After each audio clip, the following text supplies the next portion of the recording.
Good day mga boss! At ayan, meron tayong tulingan. And dito sa Batangas, basta may tulingan, alam na ang gagawin. Ayan, nalinis na natin yan mga boss. And pati yung buntot, tinanggal natin. And pinirat-pirat. At meron na tayong prepare na sampalok. Ayan, sampalok na binilog. Ano ba tawag doon? And bawang, isang buong bawang, hiniwa natin sa gitna. At meron niyang mga taba ng baboy. Naku po, napakasarap niyan mga idol. Ayan, atin lang pagsasama-samahin yan. Ayan, mekus-mekus lang natin yan. Sabi nga ni Insan. Ayan, so ready na yan. At ang ating gagawin dyan ay, syempre, lalagyan natin ng asin yung ilalim. Ayan, very nice. At yan, maraming asin yan, maraming asin. At yan, lagyan din natin ng asin yung isda. Ayan, lagyan din natin ng asin. Ayan, maraming asin ang ilagay natin dyan. And then, imekus-mekus lang natin yan. Imekus-metus. Ano ba? Mekus-metus? Metus-metus. Mekus-mekus. Ayan, yan lang gagawin natin. Ayan. Alam nyo ba na ang asin ay isa sa mga paraan para ma-preserve yung ating mga pagkain. Ayan, yung mga ginagawa ng mga sinaunang tao. Ba tawag doon? Yan, mga matatanda noon. Yan. And then, nating ilalagay sa palayok. Siyempre, mas masarap yan lutuin pag sa palayok yan niluto. Ayan. Lagyan pa natin ng konting asin. O yan, pati ibabaw, lalagyan natin ng asin. Alright, and ilagay natin yung mga tulingan yan. Diyan, ipatong lang natin sa bawang, sampalok, and then dun sa taba ng baboy. Mas excited ako dun sa taba ng baboy talaga, promise. Yan, lagay-lagay lang natin ganyan. Ayan. And syempre, lalagyan din na ng konting asin-asin pa. Ayan, sige, busin mo yan, Insan. Kamayin mo na, Insan. Ayan, kamayin mo na, Insan. Kamay-kamay mo na, Insan yan. Malinis naman ang kamay ni Insan. Ayan. Ayun, kasyang-kasya yung...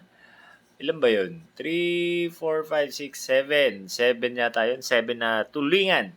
Alright, lagyan pa natin ng asin. O yan, damihan natin ng asin para hindi makain. Ayan.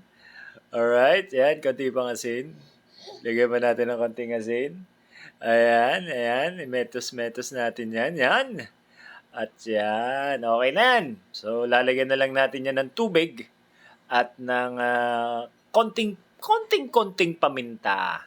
Ayan, nilagyan na natin ng paminta at saka tubig. Yan, konti lang yung paminta. Lasa lang ng konti. Ayan, so...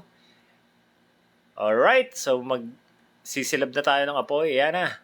Ayan, naisalang na natin. Ayan o, lakas ang apoy. Pero dapat yan, sa mahinang apoy lang. Ayan. At yan, after 1 hour na yan. 1 oras na yan. Ayun, titingnan natin. Wala! Mukulo-kulo na ang ating sinaing na tulingan. Alright, mga insan. Ayan o, sarap-sarap niya. Nagmamantika na yung sabaw niyan, yung patis. Tawag namin sa sabaw niyan is yung patis. Ayan. So, isa pang oras. Isang oras na yon, and isa pang oras, and yan. Mga insan, okay na yan. Okay na yung tubig niyan. Di na natin dadagdagan kasi yung kanina, dinagdagan natin ng tubig. So, yan. Okay na yan, insan. Okay na yung tubig na yan. So, medyo, anuhin pa natin. So, yan. Konti na lang yung apoy. At for sure, okay na yung ating sinaing na tulingan. Yan, ng Batangas. Specialty yan ng Batangas. Alright, mga insan. Yan, sulong-sulong lang natin ng gatong. At yan, tingnan natin. Oh my goodness, insan! Napakasarap naman yan. Sinaing na tulingan. Sarap-sarap naman yan, insan. O yan, no? Kitang-kita nyo dyan yung medyo nagmamantika na yung patis. Dahil nung mga taba ng baboy, mas masarap yan kung maraming taba ng baboy sa ilalim. Alright, sinaing na baboy na ang tawag doon. Joke lang. So yan, napakasarap na yan mga insan. Ayan o. Yan ang sinaing na tulingan ng Batangas. Alright, napakalambot na ng tinik niyan. Yung pinakagitna niyang tinik.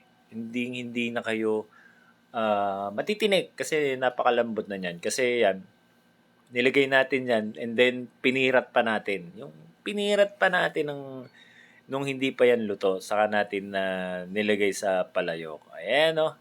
So, okay na yung patis na yan. Pag yan, nilagyan nyo ng kamatis.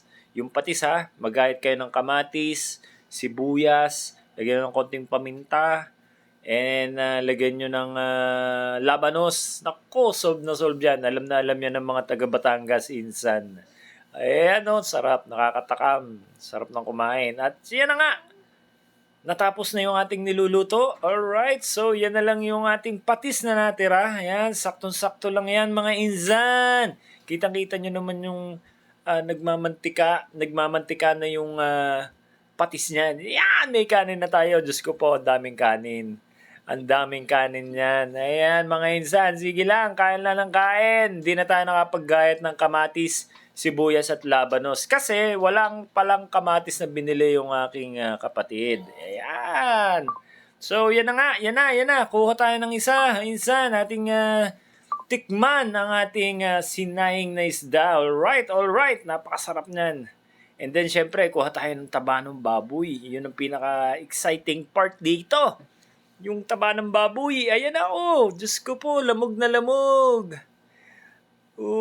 Patis, ang sarap po. Nagmamantika yung patis. Napakasarap niyan, mga boss. Ayan, tapos samahan mo pa ng sampalok. Yan, napakasarap niyan. Solid na solid yan. Kita nyo naman yung isda, oh. Parang pinirito na sa loob, sa ilalim. Ayan, sarap niyan. So, sigurado, maraming makakain kanin dito yung mga yung kakain nito. Siyempre yung mga kapatid ko kakain niya, sila nagpaluto niya, silang bumili. Ako lang nagluto. So yan mga insan, naghahanap ako ng taba ng baboy. Alright. So yan, kita nyo, sarap niyan. Tapos pwede nyo pa yan, halimbawa wala na, pwede nyo iprito. So yan ang mga insan, ang dami kong kanin mga insan. Ang dami kong makakain yan mga insan. Solid na solid yan. Sarap-sarap niyan, insan. Diyos ko. Tapos lagyan nyo pa ng konting kalamansi sa ibabaw tsaka dun sa isda. Diyos ko, Lord. Ang sarap niyan. Promise, ang sarap-sarap niyan, insan.